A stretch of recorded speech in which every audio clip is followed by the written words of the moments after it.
It all began as a quiet warning inside the African Union headquarters. In Addis Ababa, polite words hiding a sharp message: step aside, President Traoré. The West is watching. The message came through envoys sent by Kamala Harris, speaking of global cooperation, economic ties, and the risks of going against powerful interests. But Ibrahim Traoré stood firm. Back in Ouagadougou, tension filled the air as he met with his advisors. "They want me to kneel," he said calmly, "but we didn't come this far to give up our future." While Washington publicly praised him, behind the scenes they applied pressure, with Vice President Kamala Harris leading quiet negotiations. She was skilled, smiling while setting hard limits, but Traoré wasn't like other leaders. He rejected IMF loans, demanded full transparency in foreign mining deals, and spoke of African unity as something real and urgent, not just a dream that scared many. In a private, fully encrypted video call, Kamala Harris addressed him directly, her tone calm but firm. "President Traoré, Burkina Faso's direction is cutting it off from partners who want to help. If this continues, there will be consequences." After a pause, Traoré replied slowly, "Africa has been helped enough, Madam Vice President. Now we help ourselves." The call ended, leaving a heavy silence. In the weeks that followed, international funding quietly dried up, UN support slowed, and rumors of sanctions spread behind closed doors.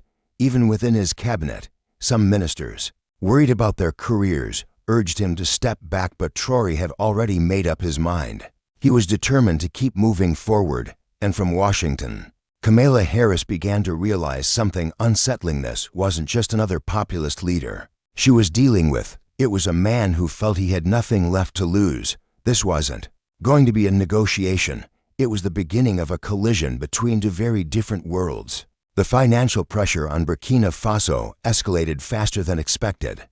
Just days after Traoré refused to back down, global financial systems labeled the country high risk. Sovereign wealth fund transactions slowed, NGOs paused their operations, and shipments of medical supplies from European companies were delayed under the excuse of policy reviews. Then came the final blow from the IMF: accept strict reforms that would allow Western oversight, or lose $180 million in emergency relief. In Washington, Kamala Harris sat in a West Wing briefing room, a tablet in her hands, and told the president's chief of staff he's not reacting to pressure, he's turning it into a rallying cry. And that's exactly what was happening. In Ouagadougou, Traoré addressed his people in a bold speech that echoed far beyond his borders. "Let the world know Burkina Faso will not sell its dignity for a line of credit. They sanctioned us, but they woke us up.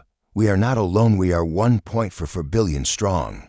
His words went viral across Africa, with youth movements in Mali, Guinea, and Niger sharing his message under hashtags like #AfricaRises and #NoMoreChains. Watching everything unfold, Kamala Harris, in a closed National Security Council meeting, quietly admitted he's not a dictator. He was something far more dangerous than a dictator. He was becoming a symbol. Behind closed doors, intelligence reports revealed even more troubling signs. Traoré was quietly building new alliances, not with traditional partners, but with non-aligned nations. Iranian diplomats had met with his team, Russian energy experts were seen in Bobo Dioulasso, and Chinese investment officials had arrived without notice. He's not just planning for Burkina Faso, Kamala Harris realized. He's building a new system for all of Africa. In response, a covert operation was approved in Washington called Operation Mosaic, led by both the State Department and the Pentagon. Its goal: disrupt Traoré's growing influence without triggering a direct conflict. Back in Burkina Faso, the situation on the ground worsened. Food prices were rising, urban protests were bubbling, and some of Traoré's ministers were getting anonymous threats. A few even thought about quitting, but Traoré stayed firm. He understood something Washington didn't. His people were used to hardship, but now they had tasted dignity, and they wouldn't give it up.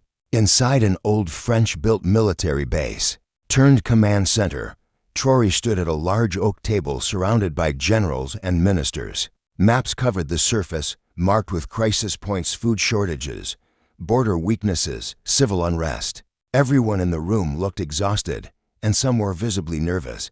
"Mr. President," whispered Minister Zongo, wiping sweat from his forehead. "We're under pressure from every side.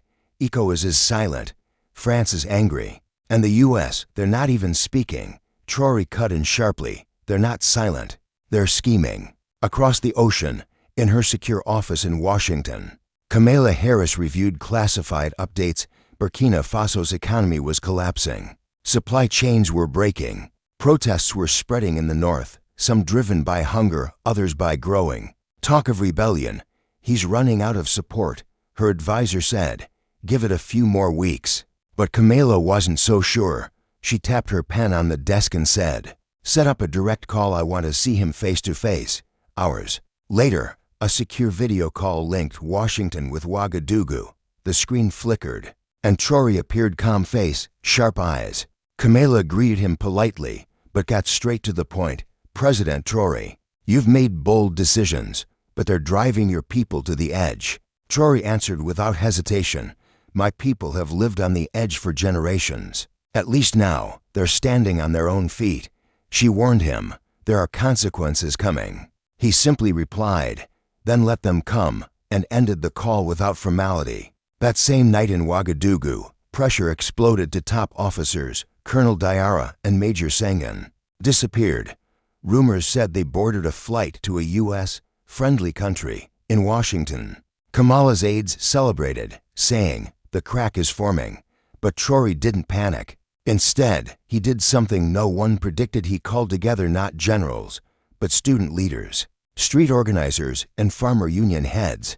"They've taken our money, our minerals, and our men," he told them. "Now they want our will. I need yours." The room was quiet, but heads nodded.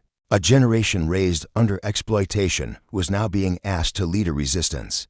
Across Africa, in dusty towns and crowded cities, young people watched in silence. Something was shifting. While Traoré stood firm in public, Kamala shifted to quieter tactics. Inside the heavily guarded U.S. Embassy in Ouagadougou, encrypted signals quietly targeted weak points in Burkina Faso's military leadership. Her team had identified a young colonel, ambitious, recently sidelined by Traoré's promotions. They offered him the usual rewards: foreign training, quiet influence, maybe even a future presidency. But the colonel hesitated. He had seen what happened to those who underestimated Traoré's intelligence network, and Traoré, on his end, sensed something was coming. The warning signs were clear. Traoré's intelligence chief, Amadou Diallo, had intercepted bits of communication, American accented French, hints of secret operations, and one repeated phrase, Delta Star. That was enough. Within hours, Traoré canceled all military leave and called his top commanders to a midnight briefing. "This isn't just pressure," he told them. "This is preparation. They want to divide us before the rainy season hits." His plan was bold and direct. He wouldn't just resist the foreign pressure, he would expose it. His advisors were alarmed. "You'll trigger a diplomatic crisis," one warned. "I'd rather face a storm than die in silence," Traoré replied. 48 hours later, Kamala Harris was briefed on the fallout. Her advisor, hands shaking, showed her a video going viral across African social media. In it, Traoré spoke straight to the people. "They tried to buy our souls," whispering behind closed doors, "offering power in exchange for surrender. But we are not for sale, not to anyone." The crowd in the video roared back with chants of Burkina dignity. Harris watched silently before finally admitting, "We underestimated him. Now we have to decide how far we're willing to go." Meanwhile, back in Ouagadougou, Traoré returned to his quarters knowing the next phase wouldn't be about diplomacy. It would be about action.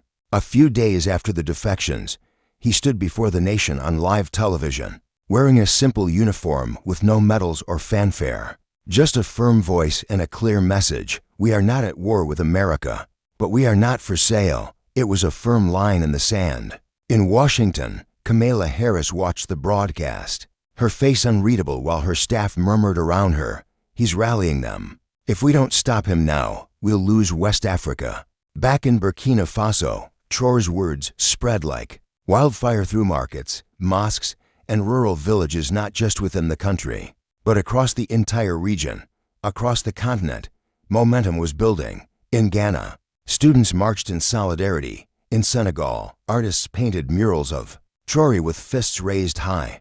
But power never reacts kindly to defiance. A leaked memo from the U.S. Defense Department labeled Traoré a regional destabilizer. And soon after, drones were spotted flying over key military sites in Burkina Faso. While aid shipments were mysteriously delayed, blamed on technical issues, Traoré responded, not by calling his generals, but by summoning cultural leaders, tech innovators, and diaspora organizers. "They're coming at us from the sky," he told them. "We fight with spirit, not just steel." That night, a digital counterattack was launched across African social media. Africa is not a battleground. It's a birthplace. Meanwhile, Kamala Harris was under pressure. Allies were demanding progress, so a quiet proposal was drafted: lift sanctions in exchange for political moderation. It was sent discreetly to Traoré, but he never even opened it. He returned the envelope with a single sentence scrawled across the front: "We don't trade dignity." As night settled over Ouagadougou, rumors swirled of drones overhead, spies on the ground, and the growing silence of old allies.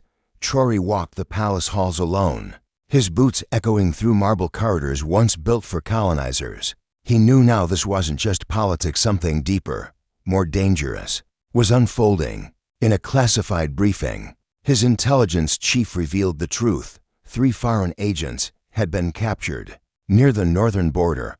One carried encrypted U.S. communications. Another held maps marked with possible rebel gathering spots.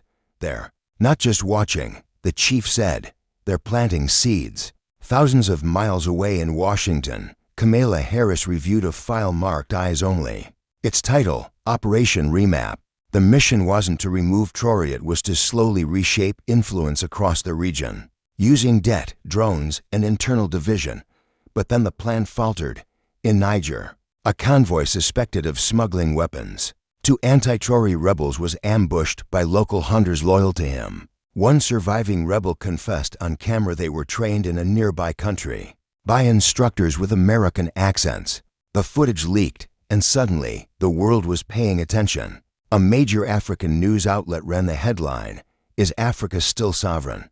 The BBC asked, "Why is the West still interfering?" And across cities from Bamako to Kampala, people rallied not just in support of Traoré, but for true African independence. But not all the protests were peaceful.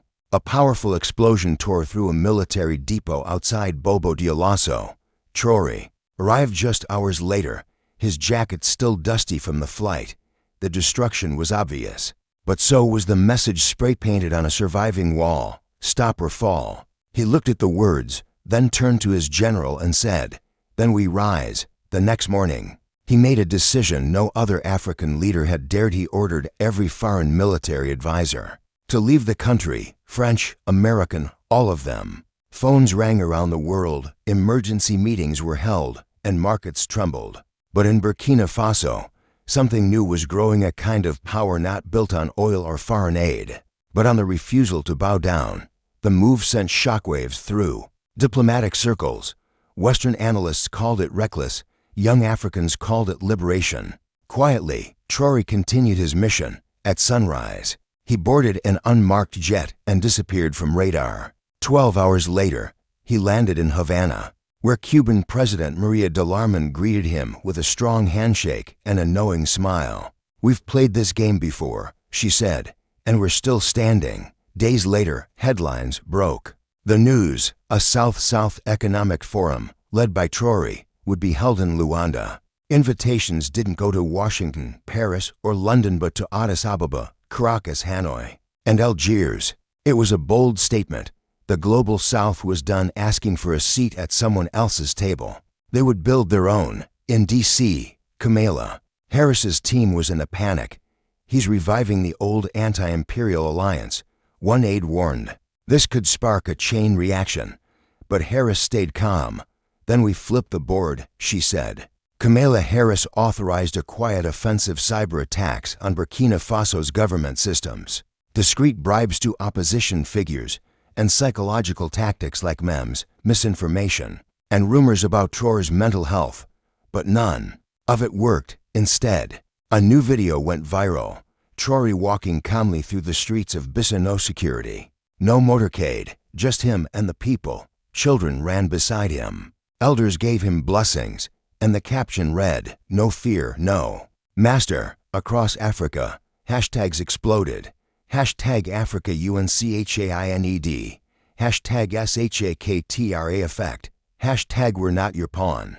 Then, at the Luanda summit, history was made. 17 nations signed a trade pact that completely bypassed the US dollar. It was the first time an African-led alliance created its own economic path, free from Western control. When asked why, Traoré answered simply, "Because debt is modern slavery, and we won't wear chains again."